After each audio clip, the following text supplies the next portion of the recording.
Hello, Bobs. We're back with The Wandering Heir, a Christmas story by Charles Reade from 1872. We're following Jemmy, who apparently is the son of a lord, and he's just arrived in Dublin, I believe, after leaving school after a beating. Yes, it's Dublin. Day after day, the same, till at last he found a dark woman, a gentleman's cook, who listened to his tale and gave him some broken victuals. She was an Englishwoman. Her name was Martha. One day, Jemmy came for his dinner as usual, but was disappointed.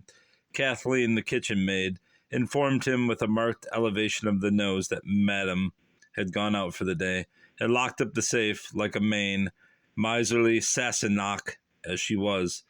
Bad cess to her and all her dirty breed. But she'd be back again by 5.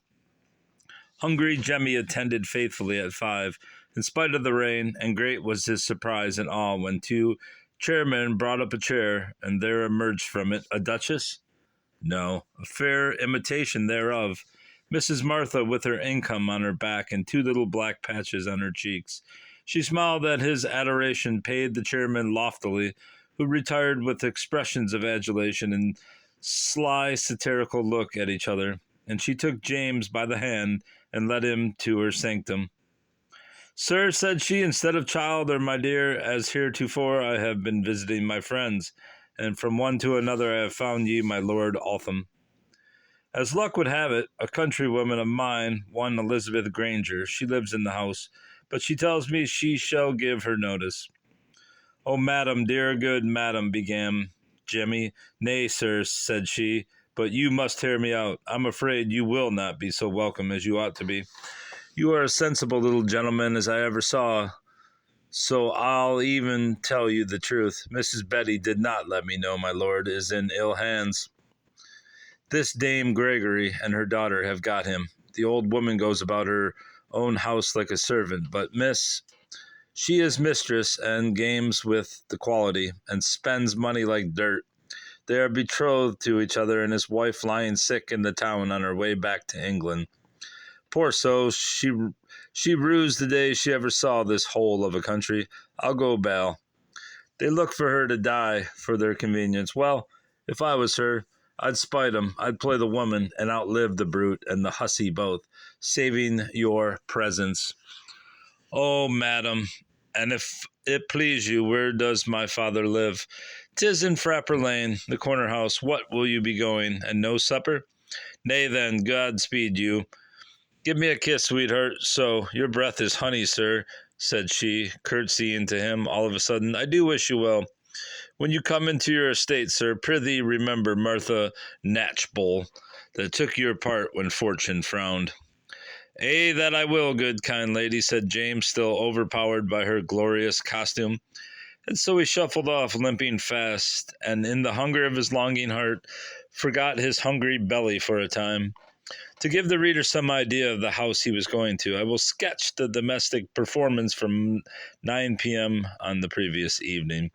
Lord Altham and friends had a drinking bout, at the end of which he was assisted to bed, and his friends sent home in chairs. But the ladies did not drink. They gamed their lives away. Mistress Anne Gregory received Lady Dace and Mistress Carmichael and other ladies gloriously dressed, and at first starting, most polite and ceremonious, they drank 10, or tea, not 10, and soon warmed into scandal, each accusing some other lady of her own special vice, till at last they got upon politics. Inflamed by this topic, they soon boiled over. Voices rose over voices. Not a single tongue was mute a moment, and such was the babel, or babel. Then at last the fat, lazy lapdog wriggled himself erect and looked furiously at the disturbers of his peace. Then a Neptune arose to still the raging voices. In other words, Mrs. Betty set out the card tables. Down they sat, and soon their eyes were gleaming, and their flesh trembling with excitement. Mistress Anne Gregory held bad cards. She had to pawn ring after ring, for these ladies, being well acquainted with each other, never played on parole, and she kept bemoaning her bad luck. Betty, I knew how 'twould be. The parson called today. This odious chair, why will you stick me in it? Stand further, girl. I always lose when you look on. Mrs. Betty tossed her head and went behind another lady. Miss Gregory still lost and had to pawn her snuff-box to Lady Dace. She consoled herself by an insinuation. My lady, you touched your wedding ring. That was a sign to your partner here. Nay, madam, 'twas but a sign my finger itched. But if you go to that, you spoke a word began with H. Then she knew you had the King of Hearts.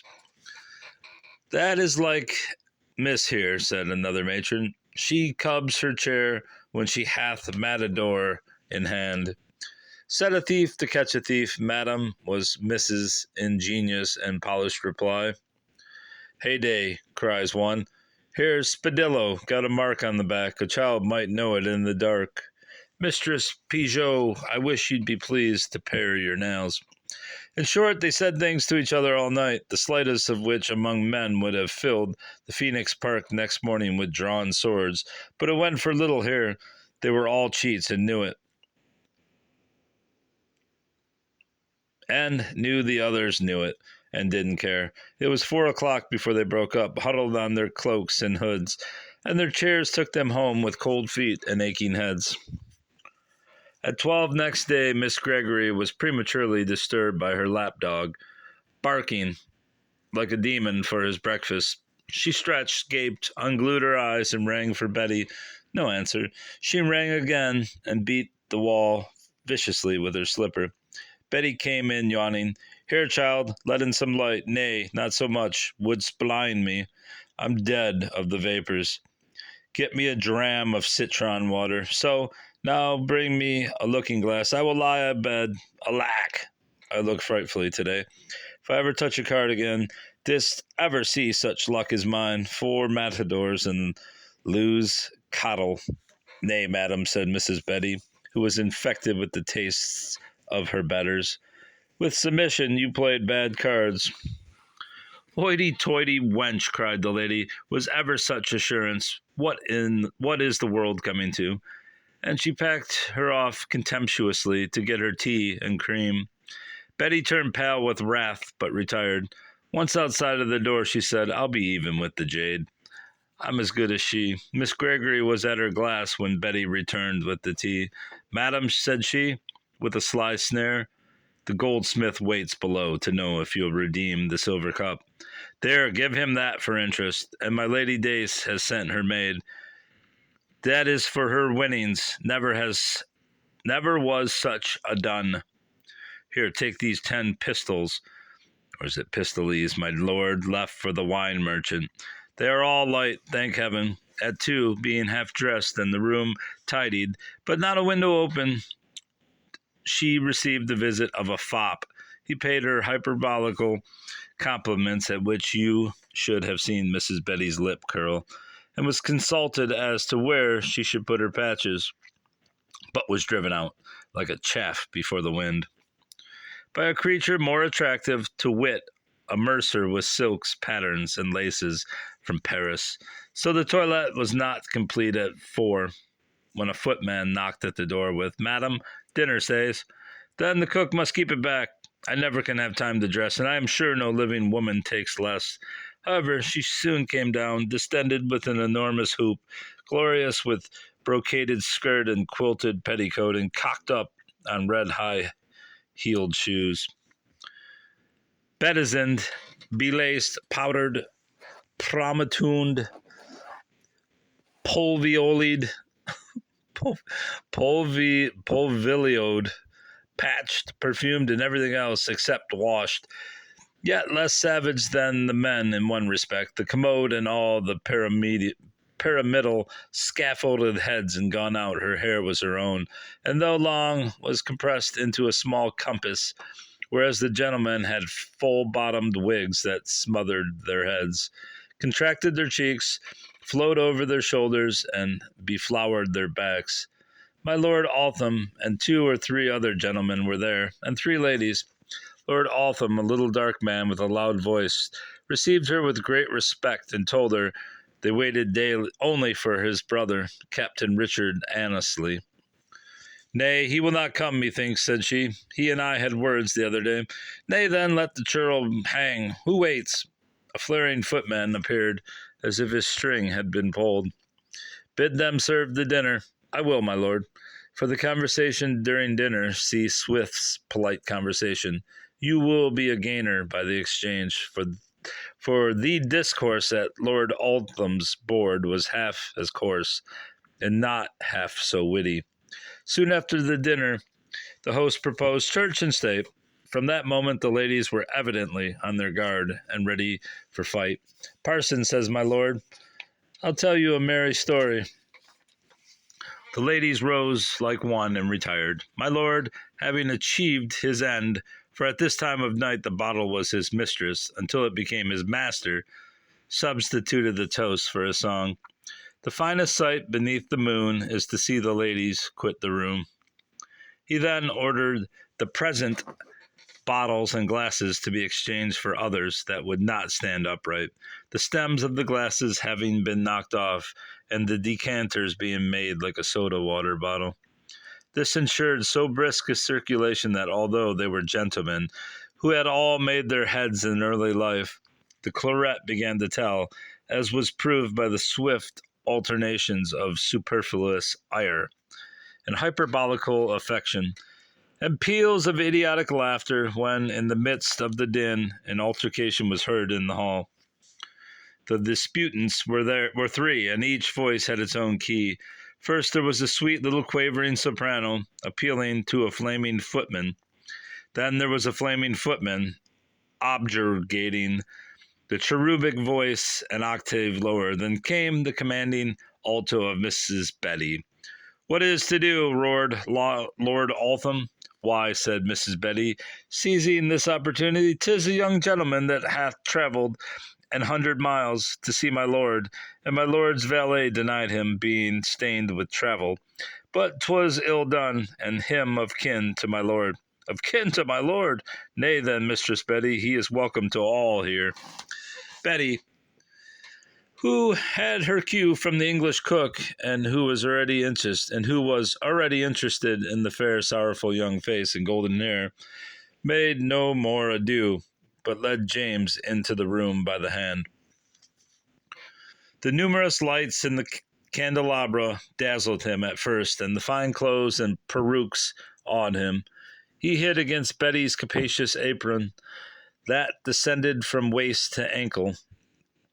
Then he peered and saw Lord Altham standing up, looking half pleased, half vexed. He gave a loud cry, as if his heart was flying out of his body, stretched out his arm, and flew to him. Oh, father, father! The sorrow he had endured, the joy and infinite trust that swallowed all sorrow up at the sight of his father.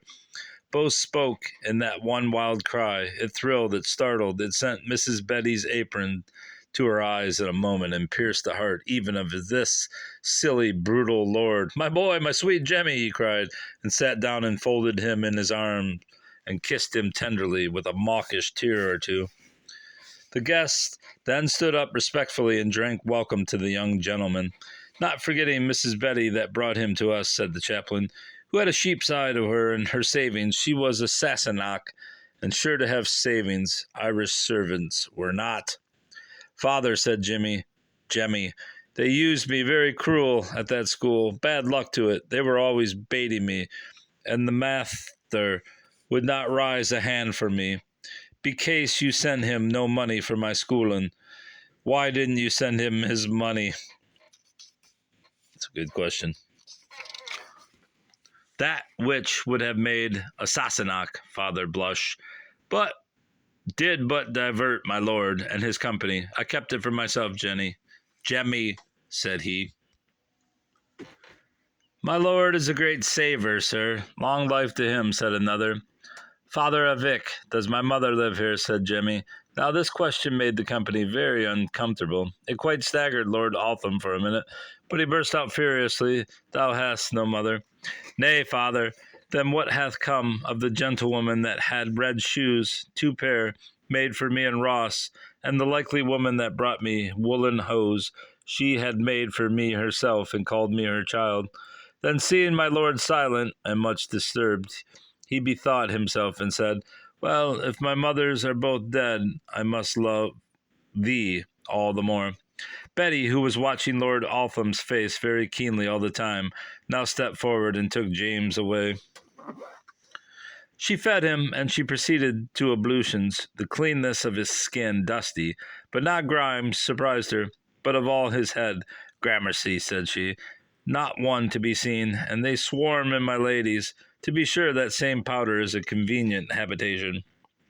She put him to bed, and being a notable woman, sat up half the night and made him a loose habit and a little hat. With this and clean linen and cambric tie, she brought him to Lord Altham, while Miss Gregory was abed. Lord Altham was surprised and pleased, and took him out in a chair, and had him shod on the spot and measured for a fine suit from top to toe. He was petted by everybody, and especially by Miss Gregory. This was a very clever young lady.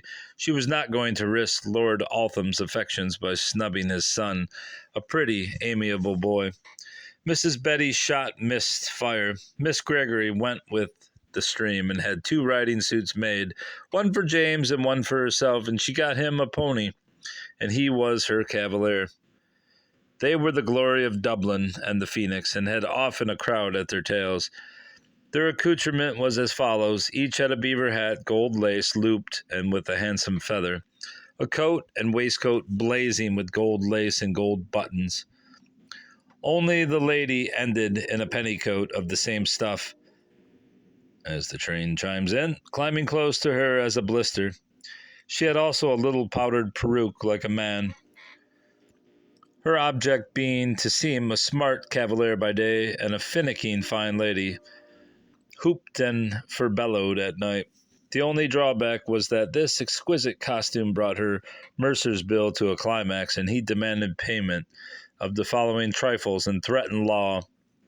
Fine Holland smock, 1 guinea, Marseille quilted silk petticoat, £3.6, hooped petticoat, £2.5, Italian quilted ditto, £10, mantua and petticoat of French brocade, £78, English stays, £3, Italian fan, £5, a laced head, a Flanders point, £60, silk stockings, £1, a black lace hood and French silk a la mode hood, £6. French garters, £1.5, French bosom knot, £1.12, beaver hat and feather, £3, ditto for James, £2, embroidered riding suit of lion's velvet and gold lace, £47, ditto for young lord, £19, sable muff, £5, red shoes, English, 2 guineas, tippet, 7 guineas, French kid, gloves, 2 shillings and 6 pence, with innumerable other articles, all for outside wear, the body linen being in the proportion of the bread to the sack in Falstaff's tavern bill.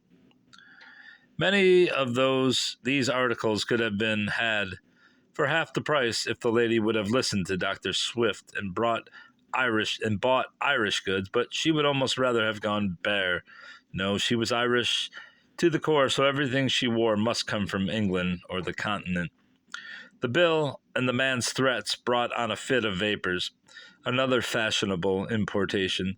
She rode out with Jemmy one day to shake them off, and they met a gentleman riding in a scarlet coat and a hat like a bishop's mitre. He drew up and saluted Miss Gregory stiffly and cast a sour look at Jemmy. "Odzooks," said he, "have you got that boy in the house?" "What matters it to you, sir?" said the lady, firing up, "since you do never come there." The officer explained that he and his brother, Lord Altham, had been out for some time.